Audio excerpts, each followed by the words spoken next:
Hey guys, I'm James, and you're watching behind the scenes of the Speed Freaks Builder Series. For full episodes, you've got to check out Antony's YouTube channel, For the Bold. It doesn't suck.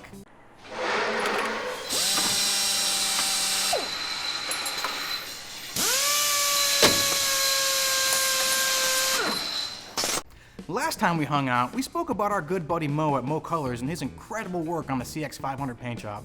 Ant took a little trip over to Mo's shop and spent the day playing in the paint booth and studying the process. For your convenience, there's a playlist at the end of this video so you can catch up on any episodes you've missed on both the DCC channel and For the Bold. This week, we get the expertly painted parts back from Mo and integrate them back into their natural habitat on the recently powder-coated CX frame. We're also going to chat a bit with Antony about his creative process and the thoughts behind that design of the orange and black livery. It may look like a simple design, but it takes more than a few brain cells to rub together to create a visually interesting design that stands out from the pack in a good way while not distracting from the overall form and function of the whole. Ant put a lot of thought behind this design and we think it's brilliant. If given the opportunity, how would you have designed the Emperor's new clothes? Let us know in the comments below. We'd love to hear your input. Now let's see if this new outfit makes the CX500's ass look fast. For the actual paint itself, we got an amazing painter called Mo Colors to do the paints. The deep shine that he's got in it is perfect, and the way that the lines and everything match up is second to none.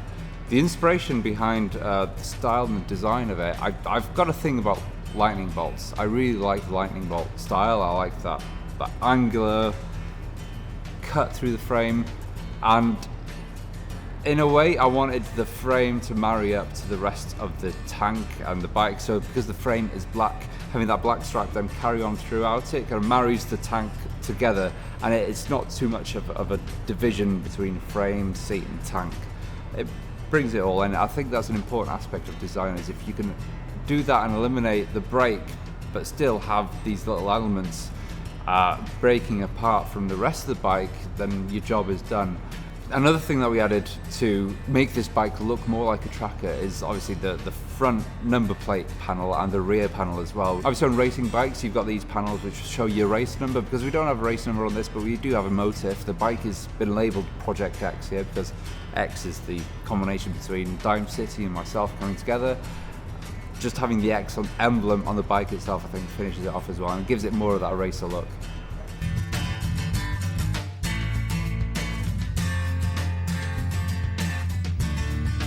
We were in a debate whether we wanted to paint the subframe and the little water pipe that runs alongside the engine. We're glad that we did.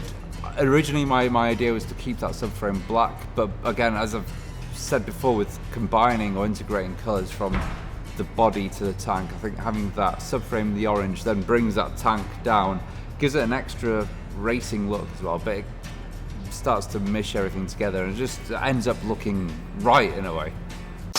I've said it before, and it's just plain to see, this bike pops. It's striking with the vibrant colors and expert lines, and as a rider, conspicuity should absolutely be part of your repertoire, and no one will miss this tracker ripping through the landscape.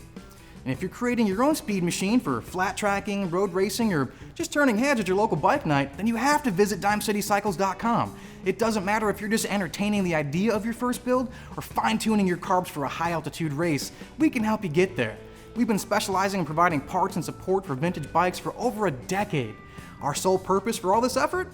Preserving the history and visceral fun only vintage motorsports can provide, and hopefully inspiring the next wave of speed freaks to carry on. Thanks for watching. We'll see you guys right here next week in the Dime City Garage. Hey, you! Do all this crap down here, alright? Be sure to watch these videos right over here. And be sure to check out dimecitycycles.com. Thanks for watching.